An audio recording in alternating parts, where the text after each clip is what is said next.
2011 में एक नौजवान अपने लैपटॉप के सामने बैठा था। न इसके पास कोई फौज थी, ना कोई सियासी ताकत, ना कोई बड़ी कंपनी, लेकिन चंद साल बाद दुनिया की सबसे ताकतवर तहकीकाती एजेंसियों में से एक FBI इसी एक शख्स को ढूंढने में मसरूफ थी। वजह क्या हुई? इसने इंटरनेट पर एक ऐसी खुफिया मार्केट बना दी जहां दुनिया भर के लोग खरीदो फरोख्त करते थे, लाखों डॉलर्स खर्च करते थे और हुकूमतों को मालूम ही नहीं था कि असल मालिक कौन है। कुछ लोग इसे आज़ादी का अलमबरदार कहते थे, कुछ इसे खतरनाक मुजरिम। लेकिन एक बात पर सब मुत्तफिक थे, वो इंटरनेट की तारीख की सबसे पुरस्कार लोगों में से एक बन चुका था। और फिर एक दिन FBI इसके दरवाजे तक पहुंच गई। लेकिन वहां तक पहुंचने का सफर खुद एक राज से कम नहीं था। इस शख्स का नाम रॉस अल्ब्रेच्ट था, एक खामोश मिजाज, ज़हीन और बज़ाहिर आम सा नौजवान। बाहर से देखने पर वो हजारों दूसरे नौजवानों जैसा लगता था, लेकिन इसके जहन में एक ऐसा ख्याल जन्म ले चुका था जो बाद में पूरी दुनिया की तवज्जो हासिल करने वाला था।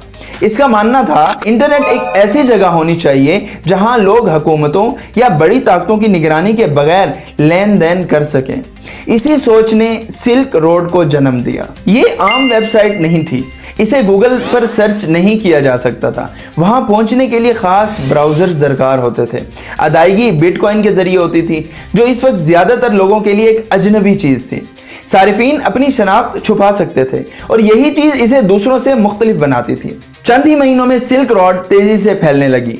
दुनिया के मुख्तलिफ ममालिक से लोग इसी प्लेटफॉर्म पर आने लगे, पैसा बहने लगा और फिर यह वेबसाइट एक खुफिया ऑनलाइन सल्तनत में तब्दील हो गई। लेकिन जितना बड़ा यह प्लेटफॉर्म था, इतनी ही तेजी से कानून नाफिज करने वाले इदारों की दिलचस्पी भी बढ़ रही थी। मुख्तलिफ एजेंसियां जानना चाहती थी कि आखिर इस पूरे निज़ाम के पीछे कौन है। मसला यह था कि हर दरवाजा बंद नजर आता था, सर्वर छुपे हुए थे, सारिफीन गुमनाम थे, अदायगियां रिवायती बैंकिंग निज़ाम से बाहर हो रही थी। ऐसा लगने लगा जैसे किसी ने इंटरनेट के अंदर एक अलग ही दुनिया बना दी हो। महीने सालों में बदलने लगे, कई तहकीकात शुरू हुई, लेकिन कोई बड़ी कामयाबी नहीं मिली। हर बार तफ्तीशकारों को लगता था कि वो मंजिल के करीब पहुंच चुके हैं और हर बार कोई ना कोई रास्ता बंद हो जाता। इसी दौरान सिल्क रोड मजीद मशहूर होती गई, मीडिया इसका जिक्र करने लगा, के दरमियान इसके किस्से फैलने लगे और रॉस अल्ब्रेच्ट, जिसे ऑनलाइन दुनिया में ड्रेड पायरेट रॉबर्ट्स के नाम से जाना जाता था, एक पुरस्कार शख्सियत बनता चला गया। लेकिन अक्सर बड़ी सल्तनतें बाहर से नहीं टूटती, उनमें पहली दरार अंदर से पैदा होती है। तफ्तीशकारों ने फैसला किया कि वो जदीद टेक्नोलॉजी से ज्यादा इंसानी गलतियों पर तवज्जो देंगे। उन्होंने पुराने फोरम्स, पुरानी पोस्ट और इब्तदाई ऑनलाइन सरगर्मियों को कंघालना शुरू किया। यही वो मरहला था जहां एक छोटी सी गलती सामने आई। सिल्क रोड की इब्तदाई दिनों में किसी ने इंटरनेट फोरम पर इस वेबसाइट का जिक्र किया था। मजीद तहकीक हुई तो एक ईमेल एड्रेस सामने आया, फिर इस ईमेल से जुड़े हुए कुछ और सुराग मिले, फिर एक नाम सामने आया, रॉस अल्ब्रेच्ट।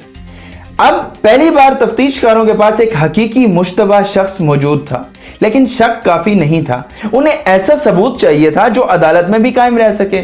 चुनाचे कई माह तक खामोश निगरानी की गई, रॉस की नकलो हरकत देखी गई, इसके ऑनलाइन सरगर्मियों का जायजा लिया गया और फिर FBI ने एक ऐसा मंसूबा बनाया जिस पर पूरी कार्रवाई का दारो मदार था।